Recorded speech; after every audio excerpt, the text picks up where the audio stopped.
ദാനമല്ലേ, ഇതൊന്നും എൻ പ്രവൃത്തിയാലല്ല,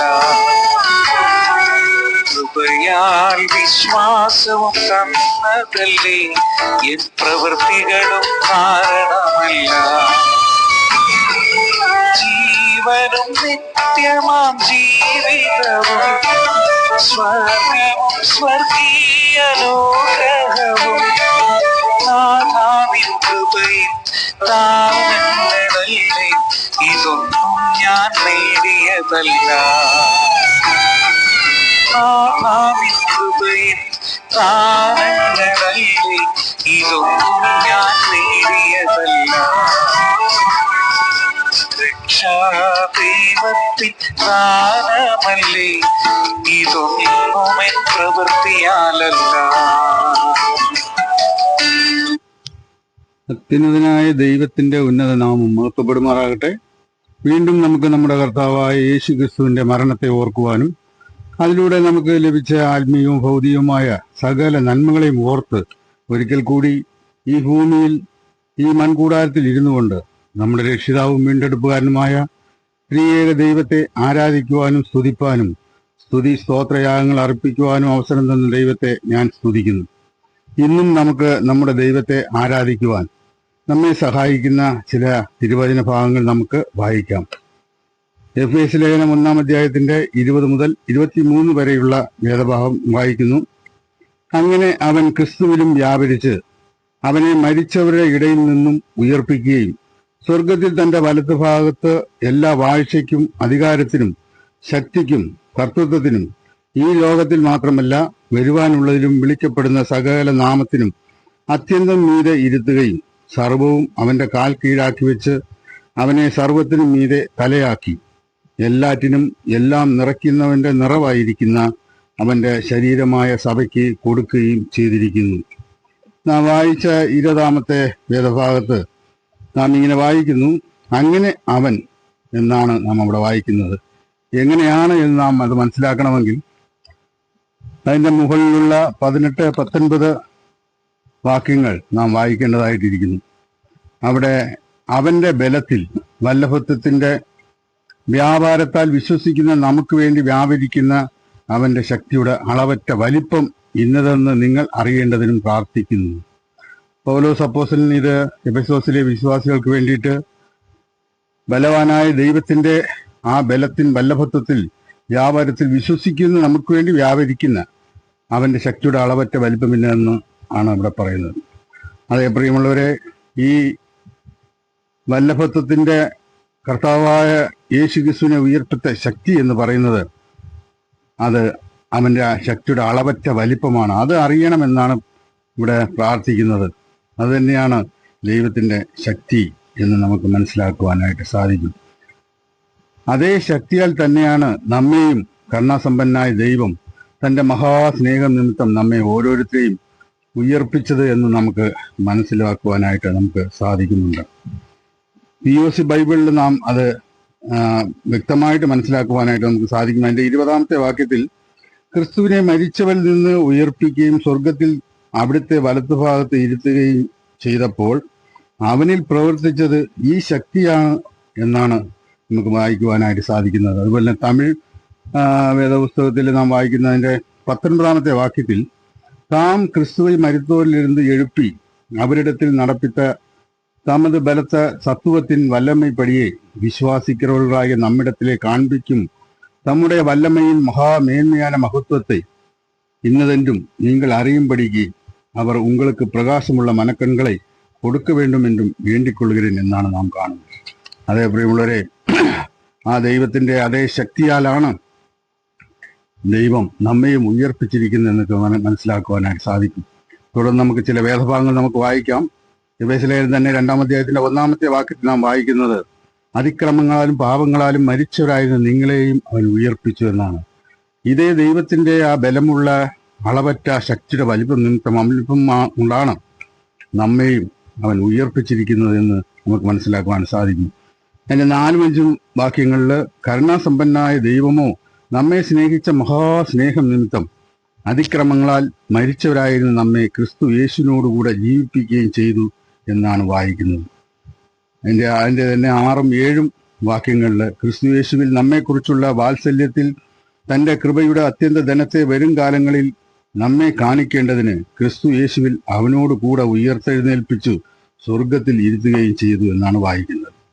അതെ, നമ്മെ ഉയർപ്പിച്ചത് ഈ ബലവാനായ ദൈവത്തിന്റെ ആ അളവറ്റ ആ ശക്തി കൊണ്ട്, പവർ കൊണ്ടാണ് കർത്താവായ യേശു ക്രിസ്തുവിനെ ഉയർപ്പിച്ച് തന്റെ വലത്ത് ഭാഗത്ത് ഇരുത്തിയിരിക്കുന്നത് എങ്കിൽ നമ്മെയും അതേ ശക്തിയാൽ തന്നെയാണ് മരിച്ചവരായിരുന്ന നമ്മെ ഉയർപ്പിച്ചത്. അതുപോലെ തന്നെ ആ കർത്താവായ യേശു ക്രിസ്തുവിനോടുകൂടെ ഉയർപ്പിച്ച് ജീവിപ്പിക്കുകയും ചെയ്തത് എന്നാണ് നാം വായിക്കുന്നത്. അത് അവന്റെ വലിയ കരുണയാണ്, അതിന്റെ മഹാസ്നേഹമാണ് എന്നാണ് നമുക്ക് മനസ്സിലാക്കുവാൻ സാധിക്കും. ഈ ദൈവത്തിന്റെ മഹാസ്നേഹം നമ്മയും കർത്താവായ യേശു ക്രിസ്തുവിനോട് കൂടെ തന്നെ ജീവിപ്പിക്കുകയും ചെയ്തു. മാത്രമല്ല അവന്റെ ആ കൃപയാണ്, ആ കൃപയുടെ അത്യന്ത ധനത്തെ വരും കാലങ്ങളിൽ കാണിക്കേണ്ടതിന് ക്രിസ്തു യേശുവിൽ അവനോടുകൂടെ തന്നെ ഉയർത്തെഴുന്നേൽപ്പിച്ച് സ്വർഗത്തിൽ ഇരുത്തുകയും ചെയ്തു എന്നാണ് നാം മനസ്സിലാക്കുന്നത്. പ്രിയമുള്ളവരെ, ഈ വലിയവനായ ദൈവം നമ്മയും കർത്താവായ യേശു ക്രിസ്തുവിനോട് കൂടെ തന്നെ ഉയർപ്പിച്ച് ജീവിപ്പിച്ച് അങ്ങനെ ഉയർത്തെഴുന്നേൽപ്പിച്ച് സ്വർഗത്തിൽ കർത്താവായ യേശു ക്രിസ്തുവിന്റെ അടുക്കൽ ഇരുത്തിയിരിക്കുന്നു എന്നാണ് നമുക്ക് മനസ്സിലാക്കുവാൻ സാധിക്കും. ഇത്ര വലിയ കരുണ കാണിച്ച, ഇത്രയും മഹാസ്നേഹം നമ്മോട് കാണിച്ച ആ വലിയവനായ ദൈവത്തെ നമുക്ക് എങ്ങനെ സ്തുതിക്കാതിരിക്കുവാനായിട്ട് കഴിയും? നമുക്ക് എങ്ങനെ ഒരു സ്തോത്രം പറയാതിരിക്കുവാനായിട്ട് കഴിയും? അത് ഓർത്ത് നമുക്ക് ദൈവത്തെ സ്തുതിക്കുകയും മഹത്വപ്പെടുത്തുകയും ചെയ്യാം. തുടർന്ന് നാം 21, 22 വേദഭാഗങ്ങൾ നാം വായിക്കുന്നത് ഇങ്ങനെയാണ് വായിക്കുന്നത്.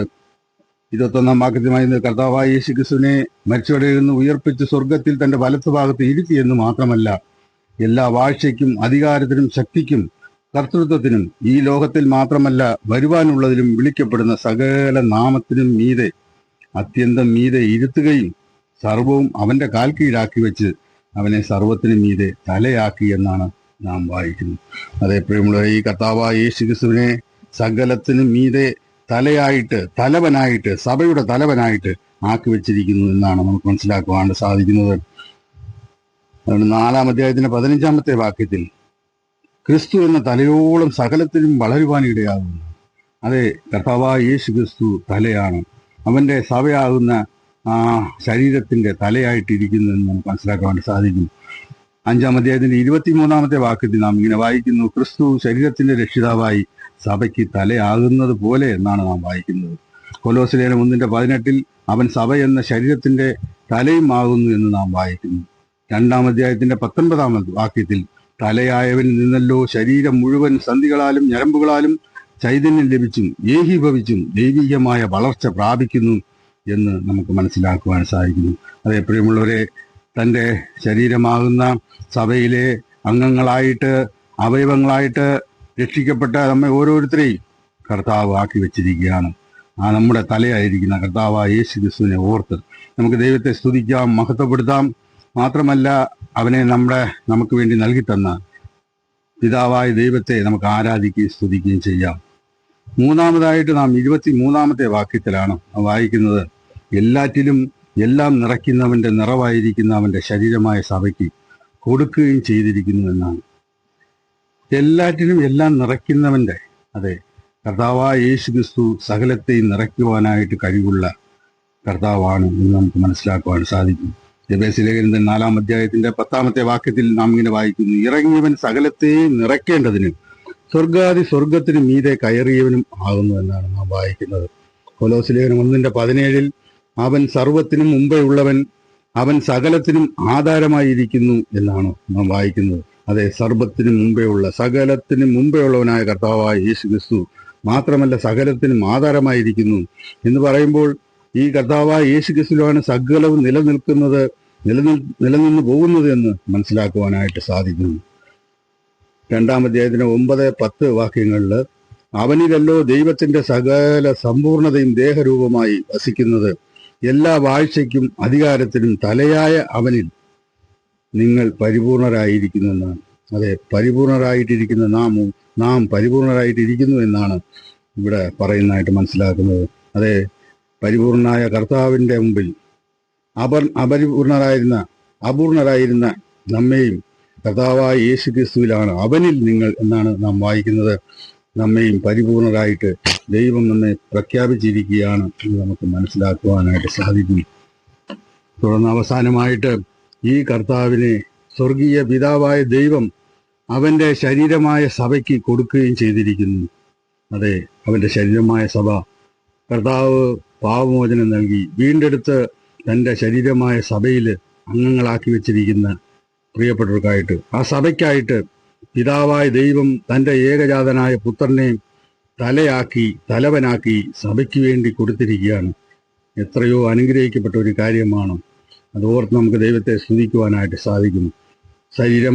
ശരീരത്തിൻ്റെ ഭാഗങ്ങളായിരിക്കുന്ന നമ്മുടെ ഓരോരുത്തരുടെയും തലയായി നമ്മെ നിയന്ത്രിക്കുവാൻ, കർത്താവിൻ്റെ തലയോളം നമ്മെ വളർത്തുവാൻ തക്കവണ്ണം പിതാവായ ദൈവം നമ്മോട് എത്ര കരുണ കാണിച്ചിരിക്കുന്നു, എത്രയോ സ്നേഹം നമ്മളോട് കാണിച്ചിരിക്കുന്നു എന്ന് ഓർക്കാം.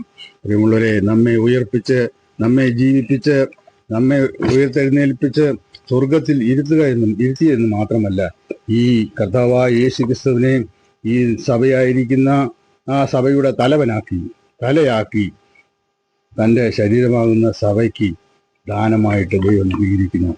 അതുകൊണ്ട് നമുക്ക് കർത്താവായ യേശുക്രിസ്തുവിലൂടെ നമുക്ക് ലഭിക്കുന്ന എത്രയോ എണ്ണിലണങ്ങാത്ത അനുഗ്രഹങ്ങളാണ് നമുക്ക് ലഭിച്ചിരിക്കുന്നത്. കർത്താവായ യേശുക്രിസ്തുവിനുള്ളതെല്ലാം നമുക്കുള്ളതാണ്. തലയ്ക്കുള്ളതെല്ലാം ശരീരത്തിന്റെ ഭാഗമായിരിക്കുന്ന നമുക്കുള്ളതാണ് എന്ന് ഓർത്ത് നമുക്ക് എത്രയോ സന്തോഷിക്കുവാനായിട്ട്, എത്രയോ ഈ ദൈവത്തെ സ്തുതിക്കുവാനായിട്ട്, സ്തോത്രം ചെയ്യുവാനായിട്ട് നമുക്ക് കഴിയുമെന്ന് ഓർക്കാം. മാത്രമല്ല, ഈ കർത്താവിന്, ഈ തലയായിരിക്കുന്ന സകലത്തിൻ്റെയും തലയായിരിക്കുന്ന ഈ കർത്താവായ യേശുക്രിസ്തുവിനെ തന്നെ അവന്റെ ശരീരമാകുന്ന സഭയ്ക്ക് നമുക്ക് ഏവർക്കും വേണ്ടി നൽകിയിരിക്കുകയാണ് പിതാവായ ദൈവം. അതോർത്ത് നമുക്ക് ദൈവത്തെ മഹത്വപ്പെടുത്താം, അവനെ ആരാധിക്കാം, അവനെ സ്തുതിക്കാം. അതിനായി ദൈവം നമ്മെ ഏവരെയും സഹായിക്കുമാറാകട്ടെ. ആമേൻ, ആമേൻ, ആമേൻ.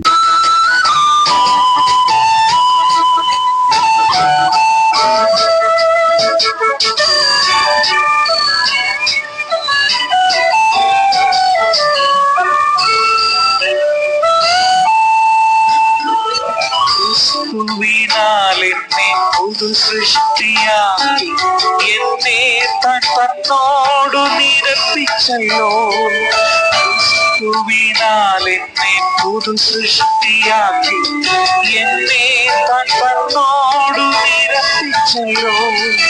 നിരപ്പിന്റെ വചനം അറിയുവാനെനിക്ക് അനുവാദം തന്നതും ദാനമല്ലേ.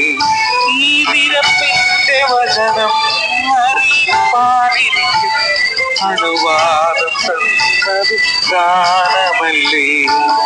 രക്ഷാദൈവത്തിൻ ദാനമല്ലേ. ഇതൊന്നുമെൻ പ്രവൃത്തിയാലല്ല,